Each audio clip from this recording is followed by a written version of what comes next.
que não fizessem paz com os povos desta guerra. Aí às vezes a gente para pensar, por que Deus, por que dessa forma?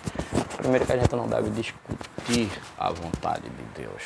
Deus sabe de todas as coisas e a gente já explicou os motivos por que Deus queria destruir todo esse povo.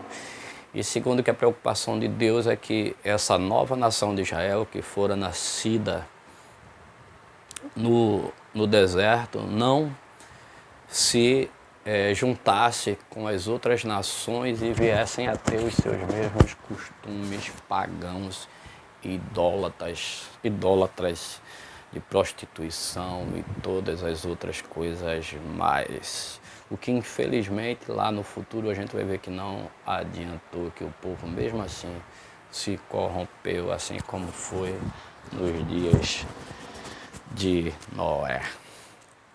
Então, por muitos dias Josué fez guerra contra esses reis. A gente vê que aí foram muitos dias de guerra, como a gente falou. Uma coisa é uma peleja, a guerra é uma coisa que demora muito mais.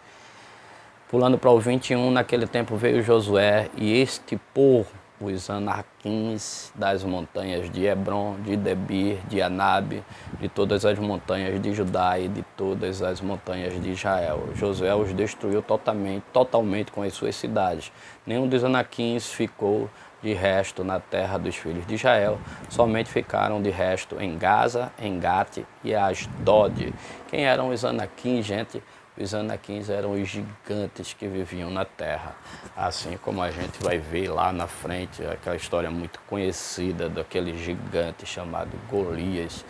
E realmente existiam esses homens que chegavam a 3 metros e pouco. Golias, salvo engano, tinha 2,90 metros.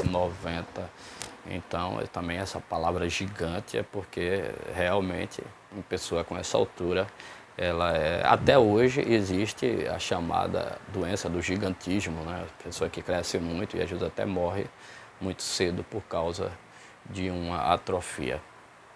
Mas naquele tempo existiam esses gigantes, não os gigantes como se colocam às vezes aí numa extensão de se colocar até um homem numa mão. Não era isso, mas um homem de 3 metros e pouco realmente é um homem considerado um gigante. Então esses anaquins eram muito temidos pelos povos, mas Josué destruiu a todos, ficando alguns apenas na terra de Gaza, em Gate e Asdod. Assim Josué, terminando, concluindo o 23, assim Josué tomou toda esta terra, conforme tudo o que o Senhor tinha dito a Moisés. E Josué a deu em herança aos filhos de Israel, conforme as suas divisões, conforme as suas tribos, e a terra repousou da guerra. Aí a gente vai ver no capítulo 11, a partir do capítulo 12 em diante, que a gente vai ver uma tréguazinha que Josué destruiu vários reinos.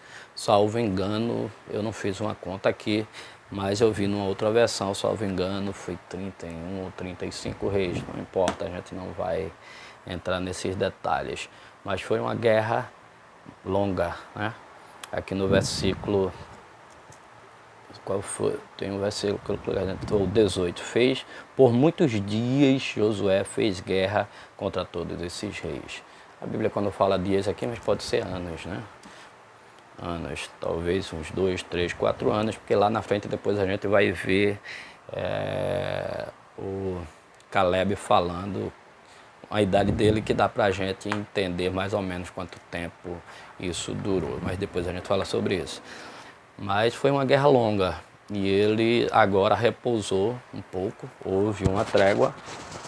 E no 12, quando a gente for falar no 12, a gente vai ver que as terras que Moisés deu às 2,5 tribos, e aí vai começar a divisão das terras, e a gente vai entrar num outro assunto mais diferente. Mas, muito bom, a gente já está acabando aí o capítulo 11 e vendo quantas guerras Josué venceu, porque confiou em Deus.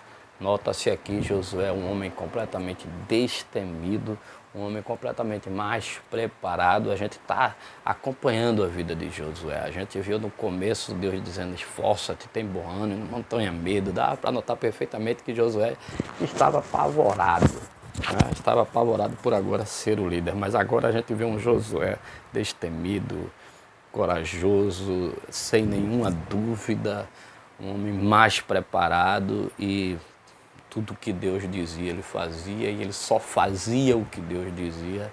Essa muitas vezes é a diferença, é a gente fazer só aquilo que Deus diz. No direito administrativo fala alguma coisa mais ou menos sobre isso, né? A gente é funcionário público há muitos anos e tem uma diferença do direito da administração pública para a administração privada. A administração privada pode fazer tudo aquilo que não está escrito. Se não tiver escrito que é errado, ela pode fazer. A administração pública, ela só pode fazer aquilo que está escrito. É a diferença. Mesmo se quiser fazer alguma coisa, teve uma ideia muito boa fazer isso, mas está escrito em lei, está previsto em lei, se não está, não pode fazer. Então, a diferença também, aqui fazendo uma analogia para quem serve a Deus e quer fazer a vontade de Deus, é fazer aquilo que Deus quer que a gente faça, fazer aquilo que está na vontade de Deus, esperar o comando de Deus, esperar o controle de Deus e confiar que Ele queima os carros no fogo, quebra as lanças, corta os laços, corta... Agora esqueci desse salmo muito bom, poderia até lê-lo agora, mas Deus, Ele é o dono de tudo, Ele tem o controle de tudo. A gente só precisa confiar, eu preciso confiar um pouco mais, você precisa confiar um pouco mais, a gente precisa que a nossa fé aumente. Muitas vezes a gente diz que tem fé, que acredita, mas basta qualquer dificuldade para a gente agora já está duvidando se vai fazer ou não. Imagina Josué quando viu aquela multidão, aquele exército que a Bíblia diz aqui parecia a areia do mar. Imagine agora se não deu um certo medo. Claro que deu, isso acontece com todos nós. Mas Deus disse: vai lá, Josué, e te darei todos em tuas mãos. Então não importa o exército, não importa a quantidade que vai ter no exército de lá, nem no exército de cá. O que importa é estar com Deus. Porque Josué já venceu batalha aqui com 30 mil homens, mas Gideão venceu a batalha com apenas 300. E Josué agora estava também em desvantagem, porque se juntaram muitos e muitos reinos. Então ele estava em desvantagem de guerra, mas ele tinha o general do exército, o capitão dos exércitos celestiais.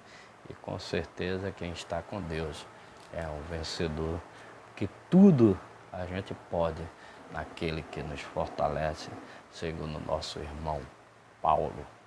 Deus abençoe, orem, estudem, leiam e lembrem-se, quando você ora, você fala com Deus.